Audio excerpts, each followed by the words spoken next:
Justru tadi ya positifnya gitu yang kita dapat dari anak-anak, memang mereka bilang kita seneng bisa makan bareng sama teman-teman gitu. Jadi faktor kebersamaan, kita sepakat bahwa ini bisa bermanfaat kok kalau dilakukan dengan benar gitu. Tapi ya itu resikonya juga sangat tinggi kalau tidak benar. Sebenarnya kalau CISDI kita bersama Koalisi Masyarakat Sipil untuk Perbaikan Tata Kelola MBG memang mendorong pertama jangka pendek itu moratorium dulu sebenarnya. Tapi sepakat sekali salah satu rekomendasi kami juga bahwa pelibatan masyarakat sipil terutama bagian pengawasan dan evaluasi tadi itu berjenjang ya, jadi dari sekolah sampai di level pusat tuh juga dilibatkan gitu untuk memberikan masukan dan kerja bersama gitu. Nah, kalau menurut Mbak-mbak di sini nih, berarti kan sebenarnya ini ada hal yang hanya perlu diperbaiki gitu, nggak harus memang dihilangkan sama sekali, karena ternyata ada yang tercapai di sini, yaitu kebahagiaan anak-anak yang selama ini makannya cuma satu kali gitu. Gimana? Iya, jadi CISDI kemarin juga sempat melakukan survei ya, survei suara anak gitu, jadi, bersama Wahana Visi Indonesia dan KPAI.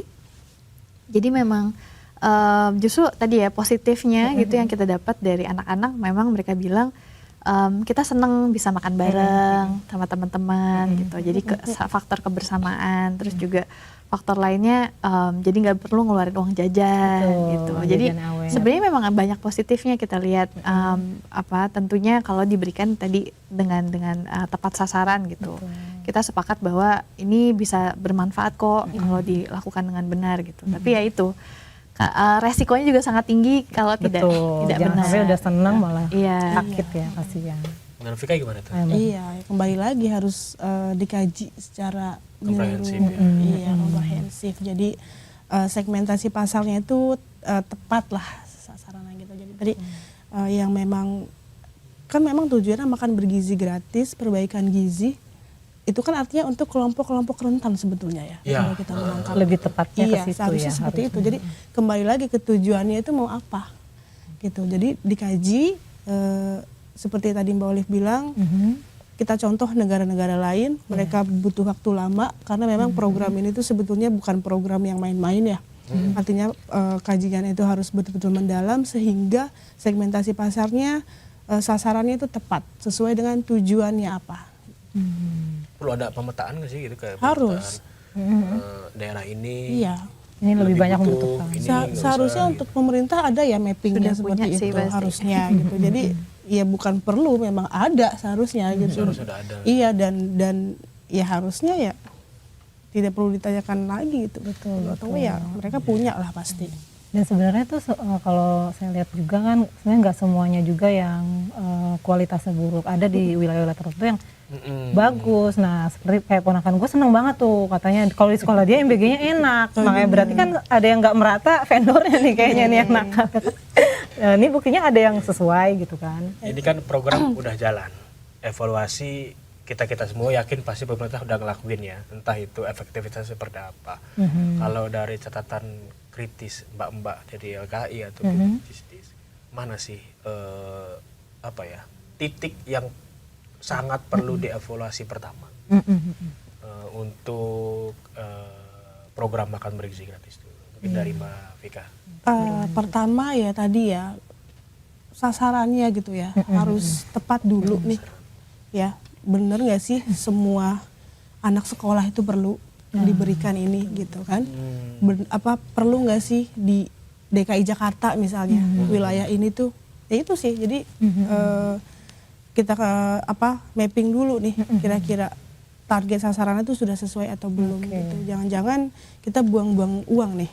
Gitu. Nah, kita memberikan makan gizi gratis untuk orang yang justru mampu yang gitu tidak kan. Butuh sebenarnya. Iya, yang sebetulnya secara substansinya dia tidak butuh atau tidak memerlukan itu gitu. Jadi sasaran berarti ya. Iya, kita harus kembali perbaiki. Betul, melihat lagi nih sudah tepat sasaran belum sih programnya. Kalau dari Mbak Olivia dari apa yang mendesak diperbaiki? Apa yang perlu pertama kali diperbaiki dulu sebelum kita melanjutkan? Baik. Sebenarnya kalau CISDI kita bersama Koalisi Masyarakat Sipil untuk Perbaikan Tata Kelola MBG memang mendorong pertama jangka pendek itu moratorium dulu sebenarnya.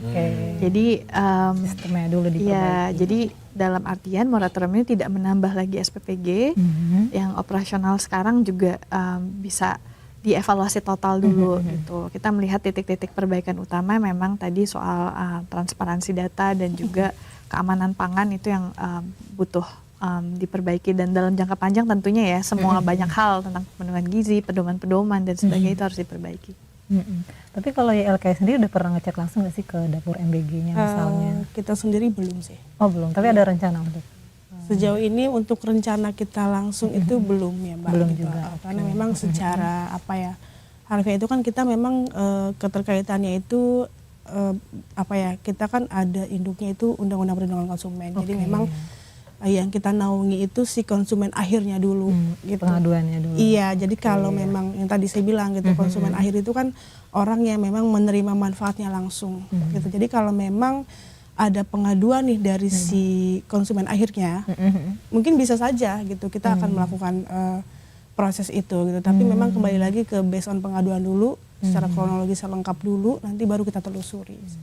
Kalau Mbak Olivia melihat ini perlu ada pelibatan aktif masyarakat nggak sih untuk ikut mengawasi, untuk ikut mengawal mungkin, Apa yang ngecek ya kan, kalau tadi ahli gizinya nggak sanggup. Masyarakat secara konkret gitu. Betul, supaya lebih Iya betul.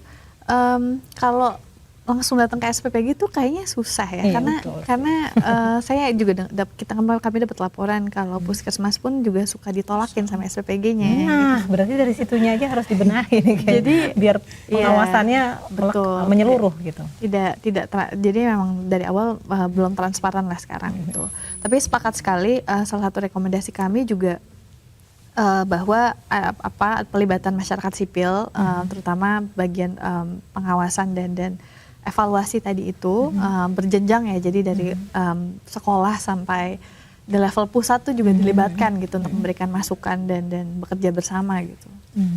Ini kalau dari YLKI bisa kasih penjelasan nih, gimana nih kalau misalnya ada orang tua yang menemukan hal-hal yang tidak beres pada anaknya setelah menyantap MBG, untuk pengaduannya seperti apa? Jadi karena melapor secara proper lah ya. Betul. Nggak yang tiba-tiba langsung diviralin tapi konteksnya jadi hilang gitu. Itu dia. Pada akhirnya kan jadi merambat kemana-mana. Ya memang sebetulnya untuk kanal-kanal pengaduan itu kan sudah banyak ya. Tapi kalau memang secara spesifiknya ingin melakukan pengaduan ke YLKI atau mungkin memerlukan bantuan YLKI, bisa untuk para konsumen atau misal ibu-ibunya nih, atau si korbannya itu melakukan pengaduan. Ada beberapa cara. Yang pertama itu melalui email, kemudian bisa juga melalui telepon, atau datang langsung ke kantor YLKI. Apa aja yang harus dilampirkan? Nah, nanti mereka diminta untuk mengisi form, di mana memang formnya itu ada beberapa terkait data diri, kemudian kronologi dan semacamnya. Memang nanti ada bidang pengaduannya tersendiri nih, Mbak dan Mas. Jadi mereka nih nanti yang akan melihat gitu, menilai apakah memang kasus ini bisa ditindaklanjuti atau tidak. Biasanya kalau memang berkas atau kronologisnya kurang lengkap, kami rasa kurang lengkap untuk ditindaklanjuti, kita akan memberikan surat balasan ke mereka untuk dilengkapi lagi gitu. Karena kan biar bagaimanapun kita perlu bukti. Betul. Jadi kita tidak bisa bergerak langsung tanpa bukti hanya jadi kita harus ada kronologi secara lengkap dulu, dokumennya lengkap. Kalau memang itu dirasa bisa, itu bisa kita bantu untuk memfasilitasi. Gue viralin nih gitu ya. Ini ada ininya nih gitu. Gitu sih ya kalau kita. Jadi kita nggak solutif. Iya, kita kan nanti juga setelah itu kita klarifikasi dulu biasanya ke pelaku usahanya misalnya gitu. Jadi ada tahapan. Ada tahap dan proses sih. Dari